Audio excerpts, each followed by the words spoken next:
How to block your Facebook account. Hi everyone, welcome back to the channel. This is Rose and without further ado, let's begin. To block your Facebook account, first of all, launch Facebook application. Make sure that you have logged into your account. Now proceed by tapping the three-line menu icon at top right corner of your screen. Scroll down and tap on Setting and Privacy. Now choose Settings option. From this section, tap on See More in Account Center. Scroll down and navigate to Personal Details option.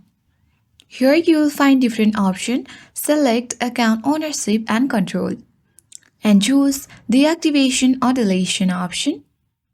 Now choose your Facebook account. Afterwards, tap on Deactivate your account and tap Continue button. Enter or the pages and additional Facebook profile that will be deactivated are this. If you wish to continue, tap Continue button. Enter your password for the security region and tap continue. After that, you will successfully block your Facebook account.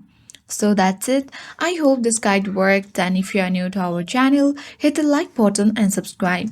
Thank you for watching, and I will see you in the next video.